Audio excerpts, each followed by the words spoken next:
ቅዱስ ጊዮርጊስ ያደረገው ተአምር ይህ ነው። የተወደዳችሁ ወንድሞች ሆይ ግባ በሚባል ሀገር በጦርነት ጊዜ ስዕሉ ያደረገው ተአምራት ስሙ። አንዲት ቤተክርስቲያን በተሰራች ጊዜ ኤጲስቆጶስ ሾሙላት። እሱ በሞተም ጊዜ ልጁን ኤጲስቆጶስ አድርገው ለዚች ቤተክርስቲያን ሾሙላት። እግዚአብሔር እንደሰጠው ያለ አንድ ልጅም አልነበረው። በዚያ የተሾመ ኤጲስቆጶስ ሁሉ ከመሞቱ በፊት የቅዱስ ጊዮርጊስ ሥጋው በስውር ተቀምጦ ያለበትን ቦታ ማሳየት ነበረበት። ይህም እንደዚህ ከትውልድ ወደ ትውልድ ይተላለፍ ነበር።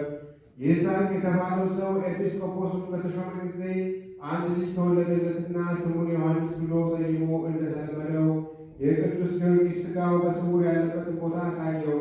ከዚህም በኋላ አባቱ ሞተ። ዮሐንስ ግን ልጅ በተወለደለት ጊዜ በሰማዕቱ ስም ጊዮርጊስ ብሎ ሰየመው። ጊዮርጊስም ተወልዶ ባደገና በጎለመሰ ጊዜ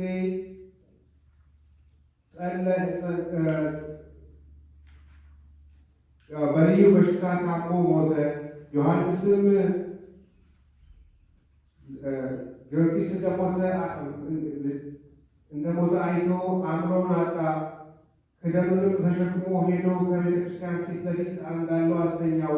ከዚያ ታቦተ ሕጉ ካለበትም ቤተ መቅደስ ገብቶ በምስራቅ በኩል ባለው ቅርጽ ትንሽ ፈንቅል አድርጎ የቅዱስ ሥጋ ከሚገኝበት ቦታ ሥጋው ያለበትን ሳጥን አወጣና በታላቅ ቃል ጮኾ ኃያሉ እግዚአብሔር ሰማዕት ጊዮርጊስ ሆይ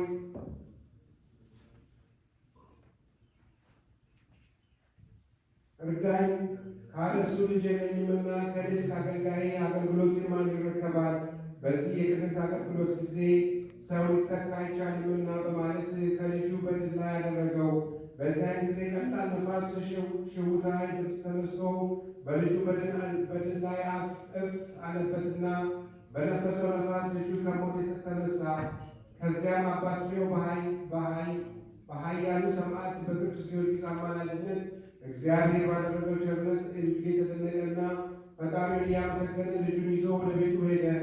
እኔም ወደዚች ቤተክርስቲያን በመሄድ ከዚያ ደርሼ እኔና አባቴ ወደ ቤተክርስቲያኒቱ ውስጥ ገባን። ከቅዱስ ጊዮርጊስም ስዕል በረከትን ተቀበልን። አስቀድመንም ስሙን ጠራ ነው።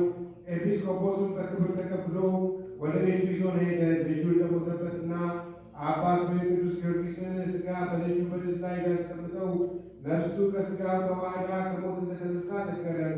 እኛም ከእሱ በረከትን እናገኝ ዘንድ የሰማዕቱ ሥጋ እንዲያሳየን ለመንነው። እርሱ የቅዱሱን ሥጋ በሳጥን አድርጎ ፈጥኖ አመጣና ሳጥኑን በከፈትነው ጊዜ ከቅዱስ ጊዮርጊስ የአካል ክፍሎች መካከል ሦስቱን አገኘንና ከእሱ በረከትን ተቀበልን። ይህንን ሳጥን ለእሱ መልሰን ሰጠነውና መልሶ ወደ ቤተክርስቲያን ወሰደው። የተወደዳችሁ ወንድሞች ሆይ በዚህች ቤተ ክርስቲያን የዚህ ሰማዕት ከሥጋው የተደረገችውን ተአምር በፍጹም ልብ ተመልክቷል። ኤጲስቆጶሱ ዮሐንስና ከሞተ በኋላ ሰማዕቱ ያስነሳው ልጁ ጊዮርጊስን እኔ በዓይኔ አይቻቸዋለሁ።